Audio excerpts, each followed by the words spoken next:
Yeah, afternoon, everybody. Just a couple things. Jaden Wilson has left the team. He's going to enter the portal. He's a graduate here, and I'm proud that he's graduated from here. And if you're a graduate, you can enter the portal October 1st. So that's what he's going to do there. Desmond James, I'm suspending him this week for violation of team rules, and he'll be back next week, but he's suspended for this week. So I just wanted to open up there with that. UAB, excited to get home, first of all, excited to play in our stadium here. Looking forward to seeing all our fans. UAB defensively is a quarters coverage team, a lot of single blitzes, 4-down line. Have good linebackers. Michael Moore would be the one him and Roshaw, I think, got a really good corner in Dempsey. They had a couple transfer D tackles, got really good size on them. Defensively, and not complicated defensively. A lot of, like I said, a lot of single blitzes, whether it be a corner or whether it be from the safety. They play extremely hard, well coached. Offensively, Mortensen, a guy who I think he played here, if I'm correct, as their offensive coordinator, does a really good job. They do a lot. Go from empty to 13 to kind of a reverse bone look in the backfield. Want to run the football, I believe. Got some transfers on the offensive line, have some returning starters. Their center and left guard. Quarterback's a good player, transfer guy from Baylor. They like to throw it. He's a pocket guy. And then they've got a really good wideout in Amari Thomas, number 1, and then number 8 is their slide, and he also a really good punt returner. He returned one for a touchdown this year. The first game, their punter actually is Patrick Foley, who was here as a Hog for 2 years, and so we know he's outstanding there. But Coach Dilfer does a wonderful job there, and we're excited to play him. Great, great. Yeah, Coach, looking back, I'm sure obviously you watched back the film, but it looked like maybe 5 plays go a different way. Any of those 5 plays, you guys win. Yeah, I think there's some things we certainly learn, or we're going to learn from the game. There were some crucial plays. We had a couple of MAs on empty protection, and we had guy wide open across the crossing route. Well, Satagna for the first one, I think probably would have scored on, and then there on 4th down, 4th and 5, we had it's a sort. You get the 2 of the 3 on your side in a man slide scheme, empty, and we sorted inside and nobody came, and the end came free. So that there was a couple of things that we can clean up as coaches. We took 2 critical sacks there. We had 3, but we took 2 critical ones in situations where we gave away points, and made certainly the overtime made the kick more difficult. Obviously, we've got to make our kicks. There wasn't anything, I don't think, that we ask our kids there to do that we can't make and that we haven't made in practice. Defensively, the trick play, the flea flicker was the big one for them. I thought we did a really good job of controlling their run game, but you're right. There was a few, the muff punt where, Cross got, tripped up and he was too close the first time. The great thing about the tablets on the sideline is you can show them. And the first time it happened, and then, he fell into Isaiah the next time. So we've got to certainly get that cleaned up. Penalty wise, we had 6 again. Probably the critical one was the picking up the guy and slamming him to the ground, which would have been a 3rd and 9 and turned out to be a first down. No telling what would happen. You can always speculate what would have happened, but certainly don't want to do that. So there were some key plays there. The toss play, we respect Oklahoma State. They really didn't stop us a whole lot. We kind of stopped ourselves, and and I think they've got a really good team, but we inflicted our own wounds with with 3 turnovers and there we got a turnover, but it was no, I'm not gonna say it was insignificant because it certainly was. It got us back the ball, but it was right there. They were throwing it up right before the half, so we left a lot of points out there, and so we've got to figure out how to finish drive. Now, with that said, 638 yards offense and all that, we just have to find a way to finish drives and not have those critical, as you just stated, problems. I think we've got a really good team. I love this team. I think they played extremely hard. We just made some mistakes that cost us the game. Looked like on that last drive, with the 55 seconds left in regulation, you guys moved all the way down the field, but it looked like there was some time that you guys could have saved maybe. Yeah. There was 2 of them on that, Trey. The first one was we ran the ball to get the first down on 3rd and 2. We got 8-yard out of bounds, incompletion. And I don't know what we got on that, maybe 6 or 7 yards. We got a first down. We didn't get lined up. We had some communication problem there of getting lined up.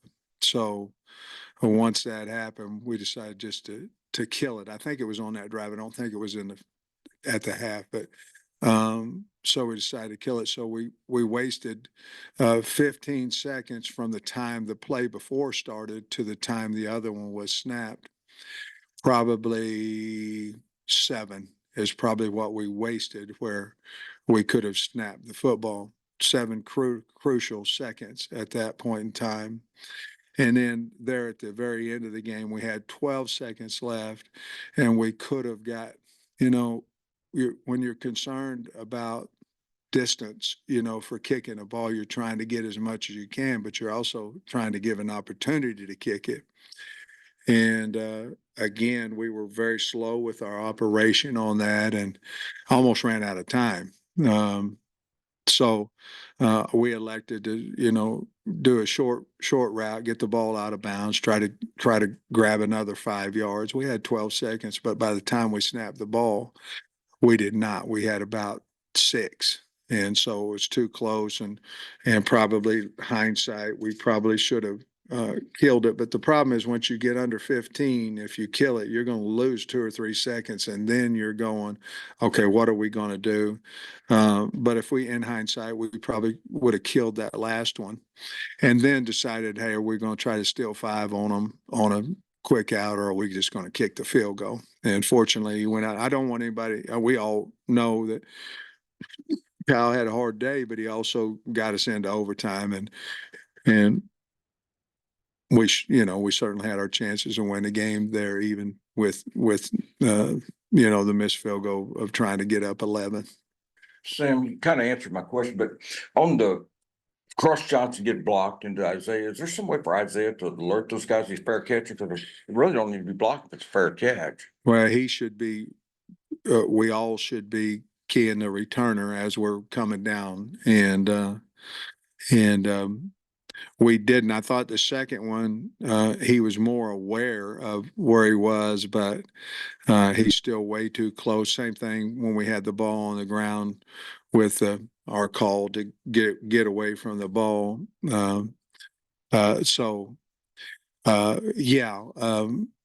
Our returner will make a call that lets them know that he's fair catching it. Were you a little surprised that your defense didn't get more pressure on the quarterback Saturday? I think if you talk about the game and you're going, okay, we're defensively, where can we can get better everywhere, but you're going, what happened? We didn't get to it. Now part of that is they've got a good protecting offensive line, but we've got to be better than that. The guy was pretty clean for the entire game. Now, going into the game, we said that he gets rid of the ball extremely fast. So we said, hey, don't get frustrated if we can't if we're not tagging him, if we're not sacking him, but he held the ball. We also said the first game that he held the ball a lot longer than what he ever did last year. So we thought, well, maybe we can get there because he's not throwing it so fast. That's one area, and I've already addressed that with Deke and yesterday that we've got to win one-on-ones up front, and we did not on Saturday. I think Sorey and TJ probably had a mistake or two along the way in the game, but do you feel like overall, I mean, they had 25 tackles between the two of them. You feel like, were you pretty pleased with those two guys? Very pleased, both of them. And TJ Metcalf has just continued to get better and better and better. And he is a great tackler. I mean, he had some open field tackles that, a lot of guys don't make. Sorey was everywhere. Now he did make some mistakes. But he was everywhere, fast, running down guys, played physical, missed a tackle here and there. We're going to do that. But he's a really good player, really good. Both of them, Sorey's can be really, really good. It looks like UAB wants to do the quick pass game too, pretty much get that guy in a rhythm. What did Monroe do that kept them from maybe finding their rhythm? Well, I think if you look at it, the first game, Alcorn, they were what I thought they, were going to be from last year, 3 and 4 wides, bunches, jet sweeps. And then going against Monroe, they were more of a power running team, big sets, tight ends, multiple tight ends. And then after that didn't seem to work as good, then they went back to their, dink and dunk and screens and bubbles but I felt like watching the game, it was almost two separate type offenses, one from the first game and one from the second game. Wanted to ask you about Cuddy Robinson. What happened with him in that game and what's his? Yeah, I got a stinger in pregame and went numb. And, a lot of times that'll come back pretty fast. It did not. And so he'll be out at practice today, and I feel he'll be in the green, but we'll stay away from him. But it was unfortunate. Just hit the wrong way and went numb on one side or the other, but he's going to be back. But that's what happened. The only other time you guys played UAB was 2014, I believe, and you were here. And I was thinking back to how I felt at that time, and it felt like you were a team on the come, Yeah. And I wonder if maybe you can apply that to now, that what you saw last week, that maybe we're building again. Man, I'm so excited about the football team. I just am. Excited both sides. I mean, the guys are coaching them so well, and I'm just I'm so excited, and it feels a little bit like the UAB. Tortola. That was the old Tortola touchdown. And then they did a little video of him. For the Heisman. I thought it was really cool. But of course I was O-line coach, but yeah, it feels that way. I don't think anybody that watched the game thinks that we don't have a good football team. We've made some mistakes, and we've got to hold on to the football. You can't go into somebody's house and go 3-1 or 3-0, miss the field goals and walk out of there winning. But we understand that, and we're going to flush that after the tape today and head towards UAB. But yes, I feel as good about this team as I have any, and we'll see what comes in weeks to come. But yeah, to answer your question, yes. We saw Hudson Clark go to the locker room pretty early. Just what's his status? Back. He hurt his back. He did come back and played special teams, but he didn't, I don't think he felt well enough to play defensively, but he did play on kickoff and kickoff return and a few reps on field goal block. But he's got a sore back, and we went to get an MRI today. As of this time, I haven't got the results of that, but he came in for treatment yesterday, and I love the kid. I mean, he was playing really well too on defense. Had a really nice pass breakup, but we'll see. Thank you for asking, but we'll see. Are you still optimistic about getting Kudus back in the next few weeks, or where's he at? I'm an optimist. I don't know if I'm optimistic about him getting back anytime soon. I don't believe he'll play this week, to be honest with you. Let me think about some other injuries real quick before you ask me. It was a physical game. We were beat up a little bit, but I can't think of anybody besides the one y'all's asked me about that I don't think will be ready to play on Saturday.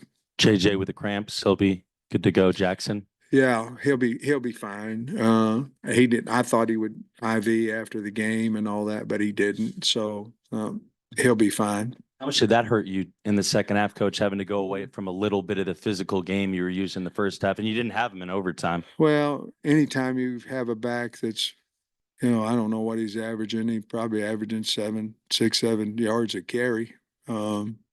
That's a big physical guy that can run over you, make you miss. Obviously, you want your number ones in the game when a game's on the line. But we're comfortable with our other backs as well. We didn't get Braylon in. We've got to do that. We got to get him in the game early. I was going to ask if Dabinian might be back in the mix for you soon too. That was the last one. Well, he's got to practice. He hadn't practiced as well, and he has to practice. And he's healthy right now, and so if he practices well, he'll certainly be in the mix. On the 4th and 5 play where you ended up going for it rather than try a field goal, was there communication between you and Bobby before that? Did he have a play he liked? Was he kind of I don't know what he feels back here, but what all went into that decision there? No, just you had 7 minutes left in the game. I don't know that we'd had many plays at that point in time that didn't go for 5 yards. We were tied. Obviously, in my mind, we'd just missed a field goal from the same distance because we were going to be about 42. We were on 25. And it wasn't a slow decision. I was thinking about it. Now, the only thing I didn't tell Bobby he had 2 plays. I didn't say that. But right when we went to 4th and 5, I said, let's go for it. And I just felt at that point, if we score, we put a hell of a lot of pressure on them. If we don't, they still have a long way to go. Our defense has been playing pretty good. And I'll be honest, I've been here a long time, and I've second guessed not as much as everybody has, but I've second guessed myself a lot as a head coach here, and I think every coach does.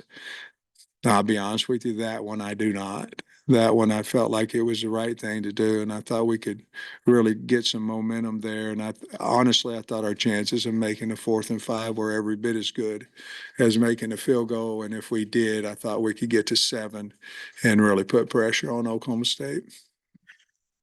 I think you guys played somewhere between 35, 40 players. Is that a number you're comfortable with? Would you like that to get increased moving forward? As we talked yesterday, I think we have to play more players. Now, it was hot on Saturday, but we also played 90-some snaps on offense.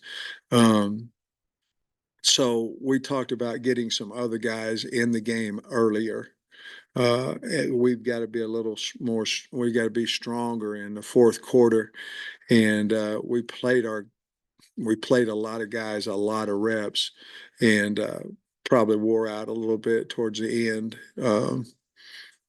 So our deal is we're going to have to play a few more than that early. Did you learn anything new about Talon? Yes, he first time in a big kind of road environment like that. Had a couple mistakes, but he also, when you had to have it there, he got you guys into a position to kick that game tying field goal. What did you maybe assess his overall performance? Well, he's playing his tail off. I think, when we talked about it, especially offensively, when we're in there, and Bobby said it probably the best, in that, those guys know about their team. You know, they've got 18 guys that's been back, and he said, we're still learning about ours, you know, as we're sitting there talking about it. I thought about it. Makes a lot of sense. You know, you're asking, there's a lot of new guys, Jaquindon, and just a lot, you know, or O-line and so we're learning a little bit about each one of them. But Talon, you know, I think going into that environment, I wish we had like one more game before we went and played Oklahoma State, to be perfectly honest with you. The first one, we really didn't get tested at all, you know. And then if we had a little bit better team, maybe if we, you know, but I think we'd have learned a little bit more, maybe been able, but I think Talon, I think what you think about him, he's really a good player, can make things happen that maybe not are there, throws the ball well. I think he also got tired, and it might have showed on some of the throws there later, and trying to get away from pressure that he might have earlier thrown that ball away. But he's a fantastic player. I wouldn't trade him for anybody out there that somebody wants to trade. I'm not trading. Couple of the health questions. I think Luke has, and Jalen Braxton may have also gotten dinged up during the game. Are they good to go? You said Luke and Jaden Yeah, Johnson. Braxton. Oh, Braxton's fighting some tendonitis, you know, so we've got to be smart with him at practice. So that's what that was. And then Luke's fine.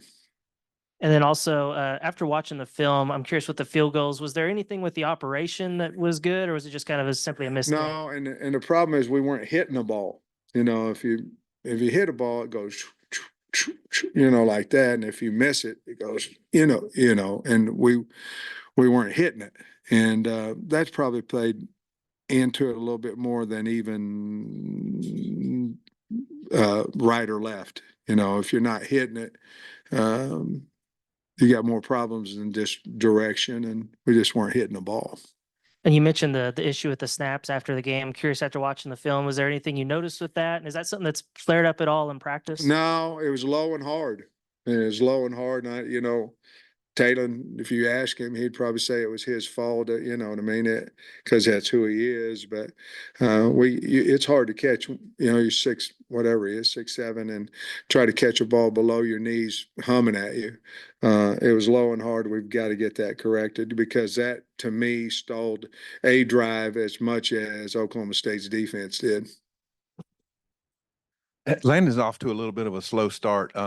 Were they doubling him a lot, or what's going on with Landon? I think what's happening with him, I think you're seeing that he's getting chipped a bunch. This team slid to him a lot in pass protection, which means you basically are double teaming him. When they didn't, they were coming off and chipping him. So until somebody else sparks, you know, that people going, man, I got to really worry about that guy. They're going to continue to do that. Now, T. Will can take some pressure off him with some internals and do some things like that. You know, it's just like Oklahoma State with their kid. They were twisting him inside and all that, trying to get him away from that action, those doubles, those chips. We've done some of that with him as well. But he's played really good defensive against the run. He just hadn't got to the quarterback yet, but I think that's coming. Coach, you got Andrew Armstrong back, just having him back in the lineup and being able to use him as a weapon. And then there were a couple throws with Talon where he put it high for those guys to go up and get, which was really impressive. Just how has that worked with those wide receivers? And I think you see the trust that, you know, developed from spring ball, summer, preseason, before Andrew, you know, pulled his ham a little bit. And I think you saw that come out. Armstrong's a really good player. Talon is too, but you know, quarterback receivers have that relationship of, okay, I'm going to get open so you can throw it to me. And I think that's what they have. The great thing about Andrew, I thought he ran exceptionally with the ball in his hand, and he ran really good routes to get open, and he caught the ball, you know, extremely well. So I was real proud. It was a big day. I think it's 10 catches for 160 some. I think Burks was a guy who did better than that maybe 2 and 3 years ago. But he had a great game. And you asked me something else too. I'm sorry. Just being able to kind of put it up there early. Yeah. Yeah. I mean, you know, Taylor at times, you know, we expect him to complete every pass. You know, the NFL guys don't do that, but he completes a bunch, and some of his throws are fantastic. And like I say, I wouldn't trade either one of them, though. But I'm not gonna trade the quarterbacks. We're about 650 yards a game, and he's really doing a nice job and knows where to throw the football. Back to looking at some of the tapes when you looked at it, there were a lot of big second and longs, third and longs that you guys converted. Drive, a lot of that. Big, you know, the protection was pretty good. You know, our protection broke down when we went empty or when they went total. And we had a really good game plan going into the game against total blitz. And then we checked, and then they bailed on us one time where Taylor just made it happen. He went to the right, and I think it was Andrew that he hit. But I can't remember what you asked. What'd you ask? Just converting third down. Yeah. But we've done that all year. The biggest one was Tesla's to me. I mean, he did that. He's done that twice now, and it was such a wonderful catch. We got to play him more. Yeah, he's a good player. But that was a huge third down for us, and turned out to have a touchdown off of it. But we have done that this year. I hope we continue to do that. As well as you played defensively, is QB pressure and then the takeaways that maybe result next level for you guys? That's what we have to do. I mean, we're not, we have 1 turnover in 2 games. And I think we've had 1 sack, if I'm correct. I think Nico had a sack or Bradshaw maybe in the first game, but I don't believe we've had another one. And so we have to pressure. I believe we will. We're very aware of that as well. And we've got to get better D line of rushing, but at the same time, we may have to pressure a little bit more as well. I was just wondering on Braylon. I don't think we saw Braylon at all. And I get using 2 backs, but I don't know. I thought we'd see him maybe a little. Yeah. To be honest with you, we planned on playing him. We just didn't. Again, Trey, it's like when you're coaching O-line or anything, you've got to get the kids in early in the game. And then what happens, the game's going, for our way, it was going well, you know, and so you're going, well, I don't want to mess up this vibe, and then you don't get to it. Well, then as you get later in the game, you're going, well, this guy, he doesn't have the experience, you know, so I don't really want to put him in the game. We had a very good conversation about we got to get these kids in the game early, no matter what's happening, get them in the game, unless we don't think they can help us win. But if we think they can help us win, we have to get them in the game. And then based off the performance of where they're at in the game, you know, what they did, then you'll feel more comfortable. Either you'll know, let's put him back in there, or man, he's not ready yet. Let's get another week of practice, see where he's at. And that's really what happened with Braylon. And but I believe in him. We just got to get him in the game faster so we can rest JJ some, and more than just with Rodney, and bring a bigger one in there, and that's what happened. Like Jaquinham, like maybe right around mid 3rd quarter, looked like he started when the cramps started. What did you guys identify on that, and just what do you do to avoid it? Just as much water as possible. Well, you know, everybody will tell you about 48 hours before the game, you have to start hydrating like a son of a gun. It was hotter than what we thought it was going to be, but that has nothing to do with that. When you have, you know, JJ didn't play in either scrimmage, and he was hurt in fall camp, you know, so he didn't have the opportunity to there's such thing as shape and then football shape. And then you guys know, look, a lot of athletes in here, you played football and then you went to basketball. Well, you thought you were in shape and then you weren't whenever they did them gassers, you know. It's the same way with off season, being in shape, being in shape, being in shape. And then you have to get in football shape. And I think he lost some of that. And he's, you know, because of his injury and because of missing the scrimmages, because that's when you get pushed the most. But I think he's going to be just fine. And if he gets, you know, if he gets tired at, I don't know how many carries, what do you have, 20, 22 or something like that? How many carries do you have? Yeah, so that's a lot. And it was hot. So there'd be a lot of guys probably get tired at that point, but we got to continue to work him a little bit extra so he can go a little bit longer. Thanks, guys.